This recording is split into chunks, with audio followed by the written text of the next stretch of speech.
ऐसे ही आज बाबा महादेव और यशोदा मैया के बीच में हमारे लाला फंस गए। बाबा कह रहे दर्शन करके जाऊंगा और मैया कह रही दर्शन नहीं कराऊंगी। ठाकुर जी बोले अब क्या करें, दोनों में से किसी को भी नाराज नहीं कर सकते। तो भगवान ने बीच का रास्ता निकाला कि सांप भी मर जाए लाठी बिना टूटे, वो वाली कहावत के दर्शन भी हो जाए और मैया अपने मन से दर्शन कराए, ऐसा कुछ करना पड़ेगा। और तब क्या किया, भगवान श्री लाल जी ने भोलेनाथ जी से मिलने के लिए रोना आरंभ किया, रोए और रोते रोते रोते रोते इतना रोए, इतना रोए, इतना चिल्ला चिल्ला के रोए कि सबरा ब्रज का मोहल्ला इकट्ठा हो गया, सबरी गोपी इकट्ठी हो गई। अरे मैया कैसे छोरा तेने रुवा रखो है। देखो हम थोड़ी थोड़ी बीच में अपनी ब्रज भाषा बोल रहे हैं तो समझ आ जाए तो बढ़िया है। अब हम भी तो समझते हैं आपकी बिहारी भाषा, थोड़ी आप हमारी ब्रज वाली समझ लो। तो गोपी बोली छोरा तेने, छोरा मतलब लड़का, लड़का को छोरा छोरी बोलते ब्रज में, लाला लाली या छोरा छोरी। तेने छोरा रुवा रहा क्यों, जब ते देखो कितनी जोर जोड़ते रो रहे हो, कछु खवा दे कछु पिवा दे लाला को। भैया बोली सब कर लियो, दूध पिवा दियो, खिलौना दे दियो, पलना में झुला लियो, पर चुपी ना रहो। अब क्या करूं। एक गोपी बोली मैया लाला को जन्म हुयो ना तो देखो कितनी दूर दूर से लोग आए, अनजान भी आए, पता ना कहीं की नजर लग गई होगी, नजर उतार दो। तो यशोदा मैया ने नजर उतारी, नजर उतार के भी लाला चुप ना भये। जब नजर उतार के भी लाला चुप ना भये तो गोपी ने नया समाधान दिया, बोले मैया तेरे छोरा को नजर नहीं लगी, तेरे छोरा पे तो हमको लगे भूत चढ़ गए हैं।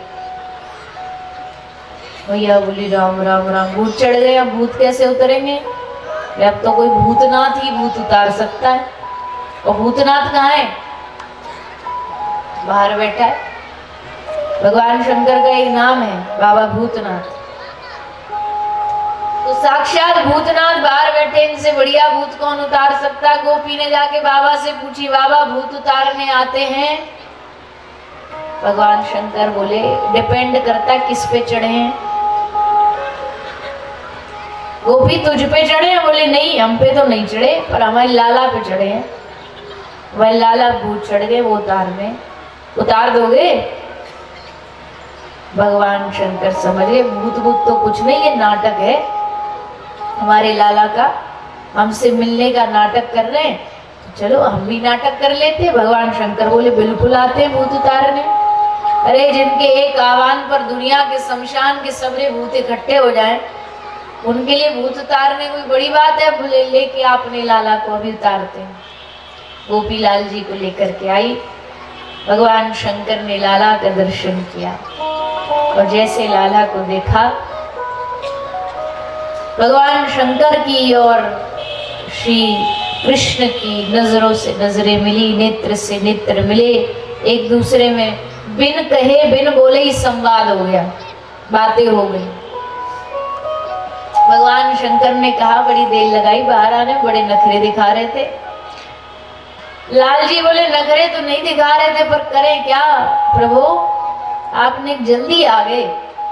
4 दिन के बच्चा भला कर क्या सकता है, 2-4 साल के होते तो हम खुद ही घुटमन घुटमन बाहर भाग आते, पर अब रास्ता एक ही बचा था, रोना। सो हमने वो अस्त्र चलाया और सफल हो गया। अब दर्शन कर लो, जितना जी चाहता है दर्शन करो।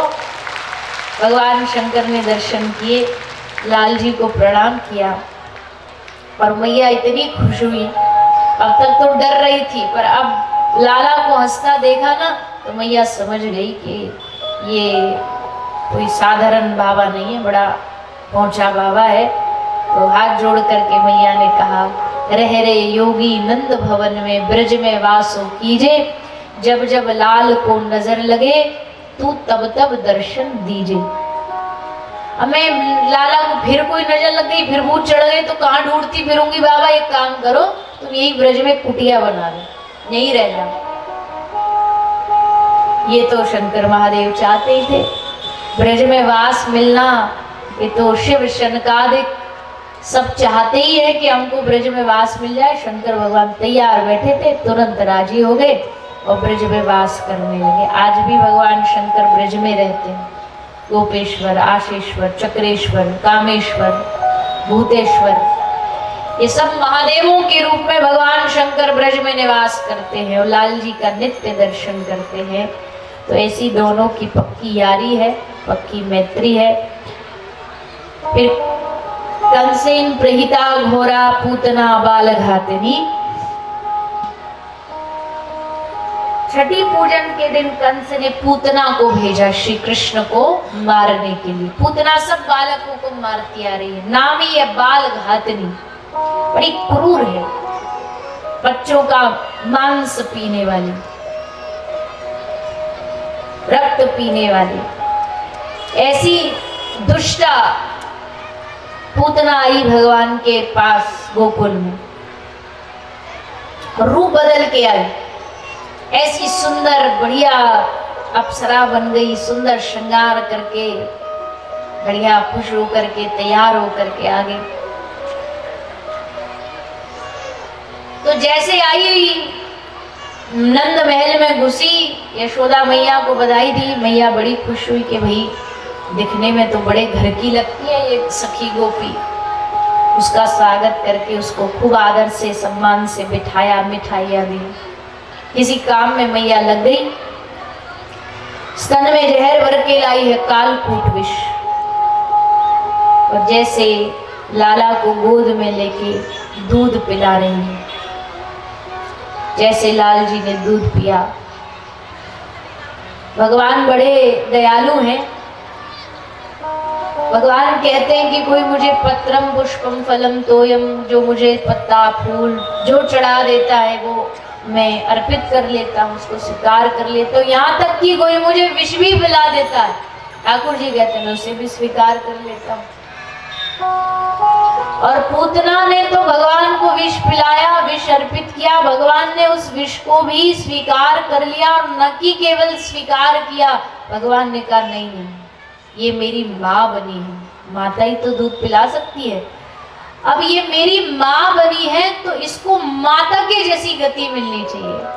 जो मोक्ष देवकी और यशोदा मैया को दूंगा वही पूतना को दूंगा, वही भगवान ने किया भी। देवकी बराबर मात्र भक्ति का जो पुण्य होता है, जो मुक्ति होती है, मोक्ष होता है, वो पूतना को दे दिया।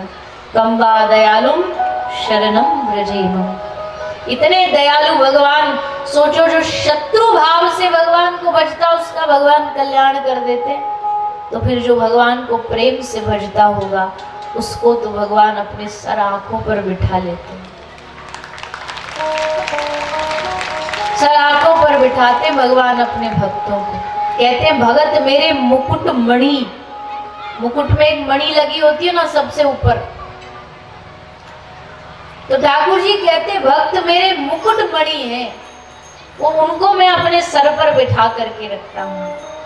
मैं उनका दास बनता हूँ और भक्तों को अपना स्वामी बना देता हूँ। कोई कितना भी अपने नौकर से प्यार करता हो, कोई कितना भी अपने घर के जो काम करने वाला उससे प्यार करता हो, कितना भी लाड़ दुलार करता हो, पर समझेगा तो सेवक ही ना, अपने आप को तो मालिक ही समझेगा।